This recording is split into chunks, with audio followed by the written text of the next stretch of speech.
Hey everyone, it's Mark Wiens, and I just wrapped up a 16-day food and travel trip, but more than a trip, it was an experience and a journey through Pakistan. We began our journey in Lahore, which is an amazing city of history and food, before continuing on to Gujranwala, Chakwal, Islamabad, Peshawar, and then after Peshawar we continued to the north, the northern mountainous region of Gilgit-Baltistan, which was incredibly beautiful, and from there we continued on to Karachi. There are three main ideas or concepts that really stood out to me during my trip to Pakistan. Number one is the welcome and the hospitality of people, and we were filming food videos, so we were going from restaurant to restaurant and street food stall to street food stall, but there was not one day that went by during this trip to Pakistan where we tried to pay for the food and one of the vendors would not accept our payment. They said it would dishonor them if we paid them money for the food, and so that was so heartwarming.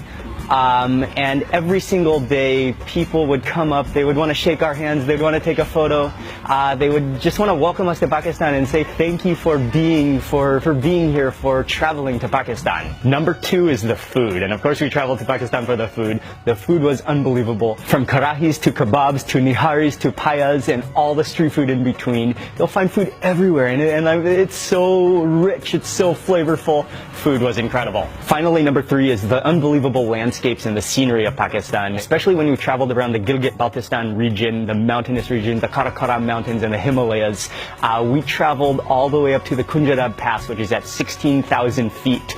All the way down to Karachi at sea level, and in between you'll find deserts, you'll find mountain valleys. It's some of the most rugged, jagged mountain scenery and glaciers I've ever seen in my life, and I was amazed by the scenery of Pakistan. I want to say a massive thank you to Ali from Pakistan Travel Mart. He organized our trip, he helped with everything, we traveled with him, we ate with him, he's so much fun to hang out with, and without Ali it wouldn't have been possible. So huge thank you to Ali for making this entire trip happen. And finally, I want to mention that Pakistan hasn't always received the most positive impression, and it has faced many struggles and conflicts.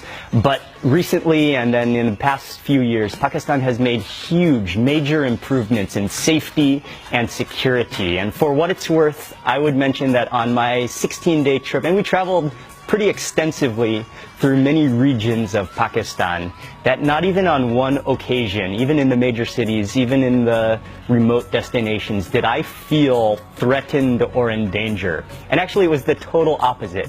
People just walking along the streets, random people, they wanted to shake our hands, they wanted to say welcome, they wanted to greet us, they wanted to say thank you for visiting Pakistan. And so I owe it to the people of Pakistan. I'm so grateful for the opportunity that I had to visit. It was a privilege, and it was one of the most memorable, one of the most unforgettable trips that I've ever had in my life. And one more thing, my new favorite pair of footwear, Peshawari chappals with the thick soles. Okay, that's all. Thank you so much, Pakistan. It was a trip of a lifetime. Hey, how are you? Nice to meet you. I was just watching your video in the morning and I was thinking, how can you are not coming to Pakistan? Thank you very much.